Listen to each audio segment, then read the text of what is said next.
Hello and welcome in to Shocker. We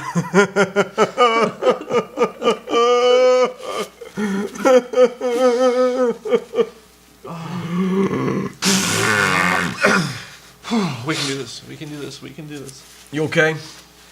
You okay? I'm all cried out, my friend. Okay. No tears left in me. Okay. Let's do this. Be strong. Be strong. Breaking news in Shockerland. Okay. Did we have fun? We have fun. Okay. We're going to survive. This is going to be okay. I hope. Breaking news. Here's what we know. There's a lot we don't know, apparently. But what we do know now, Austin Reaves's days as a Shocker are over, are done. He has asked for his request to be released from the program, and that has been granted, which is now confirmed. Taylor Eldridge from Wichita Eagle confirmed that. So, wow, the implications of that. That was shocking. I think most people were just shocked. Kyle, your reaction, I think, and maybe my reaction too, was best summed up in 5 stages, probably, right? Yes. What is your reaction to this? I've been all over the map today. Okay. There are 5 stages of grief. I think I've experienced each one of those already in various orders. Okay. So I'm going to run through all 5 stages of grief of what I've experienced. Let's break it down. Number 1, denial. Denial. I can't believe this actually happened. I can't believe it. I heard there were rumors of this past weekend happening, but I thought, there's no way. This guy's going to play 30-plus minutes this season. He's going to be one of the stars on the team. It seemed like it was set up for him really well. And I couldn't believe it even this morning. I was like, really? Come on. And then I entered stage 2. Stage 2. And that, of course, is anger. Anger. And I'm still a little angry, to be honest. Did you punch a wall? I did not punch a wall. Okay. But, man, I'm still a little ticked off that, Austin, he's leaving this program. I still trust the program, but this season's not going to be very promising. A program that invested years into a player. Years. For have that player leave. And this that was not makes you mad. This wasn't a highly touted recruit either. This was, I think, maybe a 3-star player. And Austin, he has some very good things he brings to the court, but there's some things he struggled with this season. Yeah, that's fair. And so, as much as it saddens me to see him go, there are also some things where I think we can improve in that position. Okay. So, okay. Still a little angry, but I'll get over it. Okay. 3rd stage is bargaining. Bargaining is the 3rd stage. I'm thinking, okay, what if, is there still a way we could keep Austin on this team? Or it's a mixture of denial and bargaining denial, again. Yes. Bargaining, or what if he hadn't been benched late in the season for training camp? What if he hadn't messed up late in the game in so many games against Notre Dame or against Marshall, or there was another game as well where he just couldn't pass the ball. Yeah. He couldn't do that inbounds play.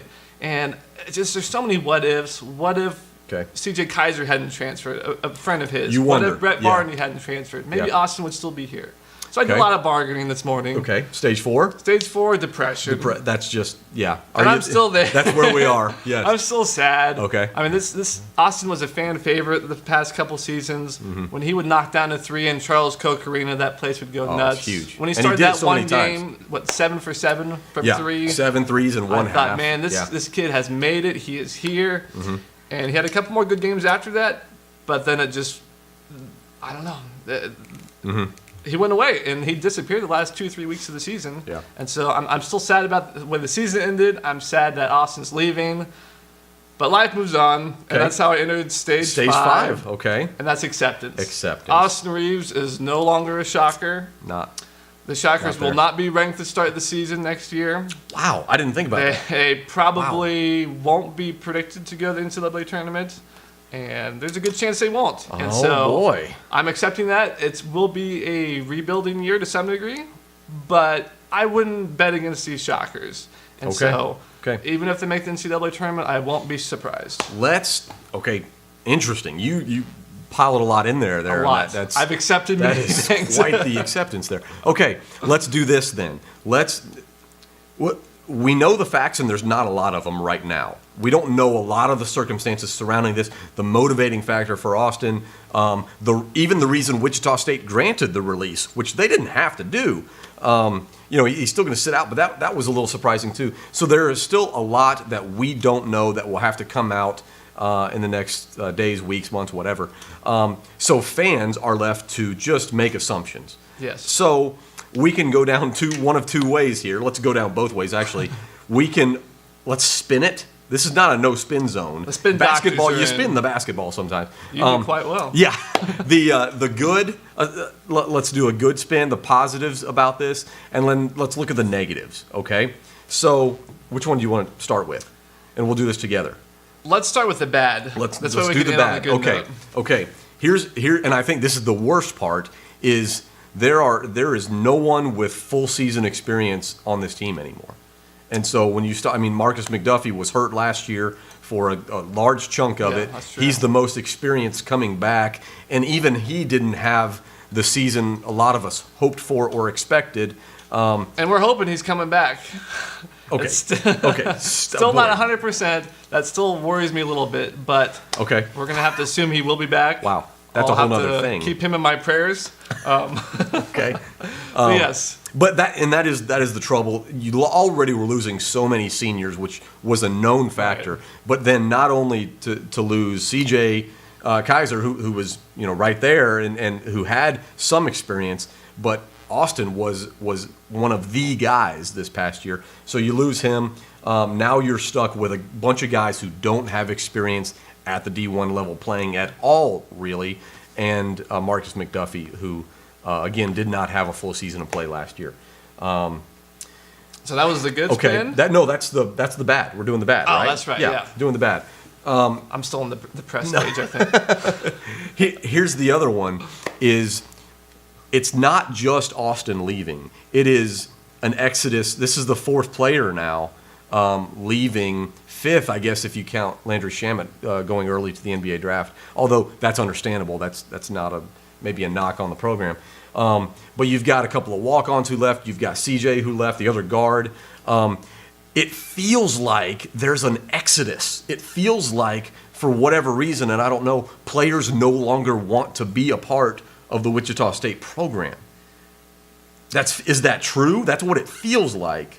There is speculation that there was something that happened behind the scenes this past season where maybe there was some chemistry on the team that went south. Okay. And this team did lose 3 out of its final 4 games to the end of the season. Yeah. So something happened at the end of the season. Maybe it was strictly basketball-wise. Maybe there was something behind the scenes that we don't know about and we might never know about. But yeah, it is a problem that so many of these players have left. As you mentioned, 2 of them are walk-ons, so it's not like they were contributors. Sure, yeah, But yeah. still, to me, it's kind of the symbolism of it, of these walk-ons saying, hey, I'd rather go play someplace else. Yeah. And I don't know if it's just because there were so many seniors leaving and Shamet leaving. It was like, well, now's the perfect time if I'm going to do this. But I think it also reflects a larger issue with college basketball and college sports in general right now is, transfers are the new norm anymore. Like, if you have a tough season, you just transfer. It's kind of how our society has turned right now, where it's if things aren't working out, you kind of give up and go someplace else. Well, remember, And 2-3 years ago, Wichita State benefited from that with Connor we had Frankamp. before, yeah. Yeah, with Frankamp, Connor. It did not work at Malcolm KU for whatever reason, and so he came to Wichita State, and so the Shockers benefited from the ability to transfer from one program to Right. another, and now they're on Sometimes the you other win end. from transfer, sometimes you lose, and Yeah. unfortunately today we've lost. Well, and that's it, and it can be. We're not to the good yet. We'll get to the good. But we're going through depression here. Not to make light of that, sorry. But, okay, my question then is not just Reeves leaving, but the others as well. Do we question the culture? Is there something systemic about the Shockers program? And let me throw one out there, and again, this is complete speculation. We're not close enough to the program on a daily basis to speak with any authority on it. But again, we're making assumptions here, so take that with a grain of salt. But we know Greg has a certain style. Greg Marshall, the head coach, has a certain style, and it can often be motivating by fear or dictatorship or intensity, and that works for a lot. And a lot of times among 19, 20, 21-year-olds, you have to make sure that they know you're in control. Otherwise, they'll walk all over you. But there may be other types of personalities that are not motivated by the intensity and the yelling and screaming and the motivate by fear, so to speak. So, and that's what happens. You don't question Greg Marshall and his his system or anything that he's doing or his coaches when it's all success and things have been looking great like they have in very recent memory. But now when things are at a low point, you start to question those things. You start to question the culture. Is that fair to assume at all or think about that might be a possibility? It's always a possibility. I don't think it's very likely. Okay. I know Greg does ask a lot of his players, and when the recruit signs with Wichita State, he knows that.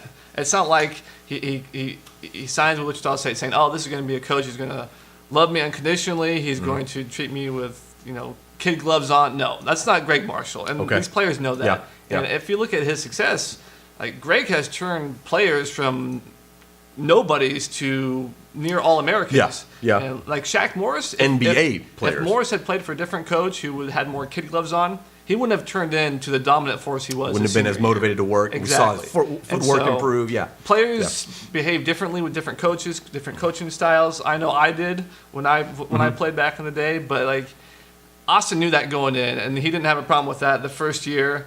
Maybe they butted heads this year. Maybe he was upset with his coach for benching him midway through the season. But, I mean, you just don't know. I don't think there's a big culture shift that's taking place or anything like that. One more point on the negative, the bad side, before we get to the good and spin it in good ways. There is some speculation or some rumors that the fan base in general, the support of the fans was not 100% with Austin, and he sensed that, and that may have been one of the factors in him not wanting to stick around. Was he just felt like he didn't have full support of the fan base, and then that says, wow, is there something wrong with Wichita State fans in that they expect too much? The expectations maybe are too high. Are Shockers fans too critical? Is that something that fans need to look inward and say, are we being part of the solution or part of the problem? Is that any kind of fair assumption to make? I don't think so. Okay. And I go to a lot of message boards. I'm on Twitter a lot, and so no, not you. I know, right? So throughout the season, I see all sorts of fan comments. Yeah. And yes, Austin Reaves had 2 or 3 games where he just was abysmal. He inconsistent. He cost the Shockers a couple games. I'm going to say that, and that's honest. Okay. That's the honest truth. But for the most part, the fans supported him through thick and thin. There are always some who are going to be critical, who are going to say stupid things online, and that's life. And so I don't think that was a huge deciding point for him. Again, this is all speculation. Okay. I know there was talk of this article for the Sunflower, the Wichita State newspaper. Yeah. That I believe the article is entitled "Bench Austin Reaves." Wow. And this happened sometime during the middle of the year. Yeah. And if I were a player, that wouldn't have sat well with me, because this is the school's newspaper. It's not like it's Shockerland writing the piece where there's no ties with the university. But I can't imagine one article or a few negative comments being a deciding factor for him transferring. Who knows? Okay, Yeah. okay. So there's a lot of reasons to panic there, and so we've listed them. Let's spin this in a positive way now. Positive. Let's go for some positive assumptions I'll do here. my best. Okay. First one I have. Could it be? And this one might be more of a stretch than the others. Could it be that Austin, maybe even, I don't know, maybe even the coaching staff sat him down and said, "Listen, do you see this recruiting class coming in, which has been touted as possibly the best recruiting class Wichita State has ever had? Could Austin, we can't even guarantee you a starting position, or maybe even can't guarantee you the same amount of playing time this year because the class coming in is so good." Did Austin see that and then want out because of that possibility that there's no guarantee on playing time or starting position or anything like that? Could that be a possibility? It's a possibility. Wow. Maybe he sat down with Coach Marshall, and maybe they discussed, and Marshall said, "Hey, here are your strengths, here are your weaknesses. These guys coming in, here are their strengths, here are their weaknesses. I'm not going to guarantee you any minutes. I'm not going to guarantee you a starting position." Who knows? Maybe that happened. But if you look at Austin Reaves and what he can do on the basketball court, yes, he has his flaws. He's not a great dribbler. He makes poor decisions sometimes passing the ball. But the kid can shoot and was one of the best three-point shooters we had this year, one of the best in the American Conference. Yeah. And so there was definitely going to be a major role for him this season. So maybe there is some truth to that recruiting, because there are some quality players coming in. But I don't know. Okay. It seems like a little bit of a stretch. Well, okay, let's do this then. Let's take one of the fact we know the release was granted. Okay, so one, there's not going to be an ugly fight Right. where Wichita State is wanting Austin to stay, but he doesn't want to stay. For whatever reason, Wichita State said, Greg Marshall said, you know what, you want to go? Fine, go. We're not going to try to block that. So there's no ugly breakup. There's also then you're sending a message to recruits to say, hey, we're not gonna enslave you or turn this into a dictatorship where you have to stay if you want out. And there's a reason for that. We'll be reasonable. Yeah. And I think that's a good image to portray. Might that help recruiting in the future? It's a tough question. Yeah. I don't think so. Okay.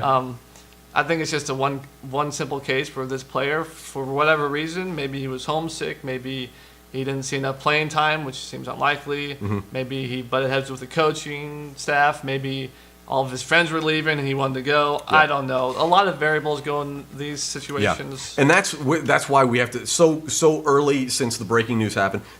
All we're doing is making assumptions.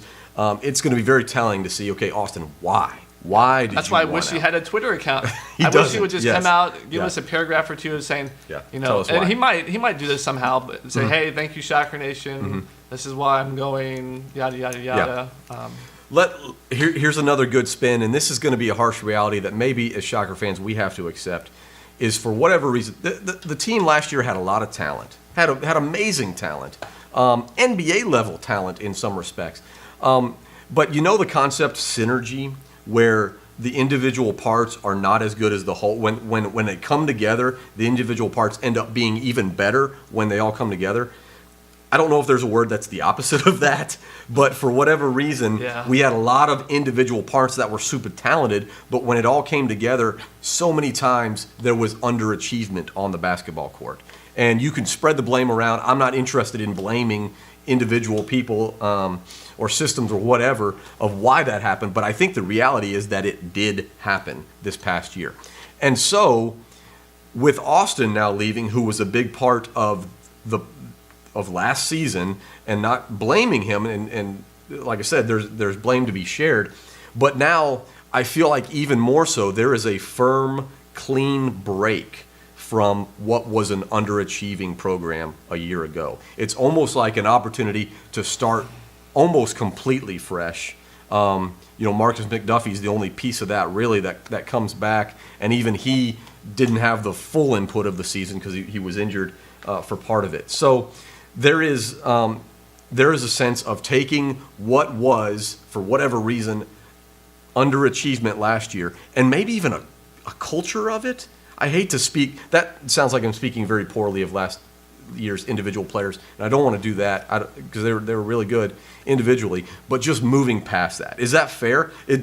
Can we look to the next year and say, oh, brand new, a clean, fresh start? Yeah, and I don't know if Coach Marshall sat down one day and say, hey, I'm going to do a fresh, clean start. Yeah. I don't know if he did that, but I think that's going to be the ultimate goal here, the outcome, just because, again, like you said, last year's team had some talent, had a lot of talent, had a lot of experience, but at the end of the day, the pieces didn't match up well. They lost in the first round of the NCAA tournament. One of the most disappointing seasons since I've been watching Shocker basketball. And I think these young players that are going to come in this next season are going to have more of that play angry attitude. It's going to be Marshall coaching these guys up, saying, you guys have talent, but if you want to win, you're going to have to do it my way. You're going to have to listen to me. You're going to have to dive on the ground for loose balls. You're going to have to play great defense. We can't be ranked outside the top 100 in defense again like we were last season. Yeah. We have to be top 25, top 50 at worst. Yeah. And I think we're going to see more of that culture shift back to the play angry mindset that led to so much success in the previous seasons. And losing players who were a part of a team that was not good defensively probably allows you to return to a defensive emphasis even more. That's a very good point. And I want to one more point about Yeah. the defense is Landry Shamet and Austin Reaves were two terrific guards. Yeah. Great Yeah. shooters, great scorers, did very well on the offensive end. But on defense, they struggled at times. And when Yeah. your guards can't stop the perimeter, and when opposing teammates' guards can just blow by them, your defense has to collapse, and then you can dish it out to open threes or easy layups. Saw that happen. And we saw that time after time. And so, yes, those players were tremendous. I'm going to miss watching them and rooting for them. But if we can exchange those for players that maybe won't be as good offensively, but will be better defensively, it might end up being a blessing. And that's my kind of positive spin here. Okay, Is that's good. yes, we lost some talent, but we're also going to bring in some new talent, and it might be Yeah. just different where they're better defensively. It'd be nice to see guards playing defense more than just taking a charge. Can we put it that way? Not too much of a dig there. Okay, and then the last kind of point I had on the good side is, and we mentioned it before on the bad side, is could the fan base somehow be partially to blame on being too critical of a player, of Austin specifically in this sense? And I would say to spin that around, if that was an issue, where are you going to go play basketball where there won't be criticism?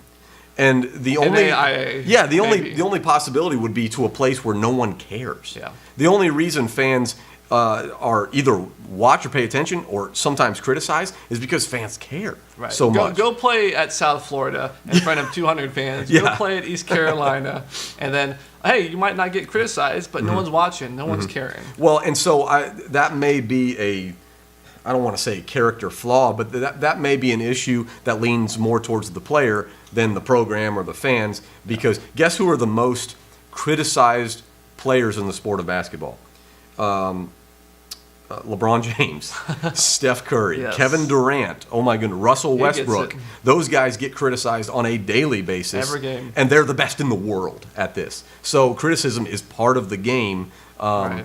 And I don't think you could really blame a fan base for anything like that. No, and again, they're two separate things with fans.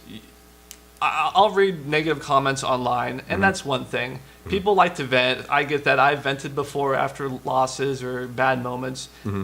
That's one thing. If you go up to a player and say something negative, or you send that player a negative tweet or something on their Facebook page, that crosses a line. It's stupid. In my opinion. Don't do that. Yeah, that's dumb. So That's if bullying. you're venting Yeah. on your own page, your own message board, okay, that's fine. Yeah. We're fans. We're passionate people.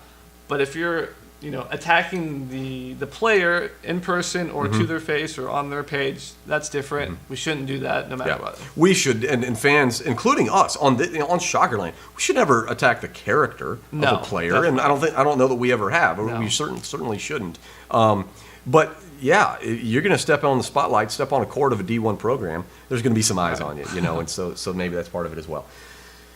Okay.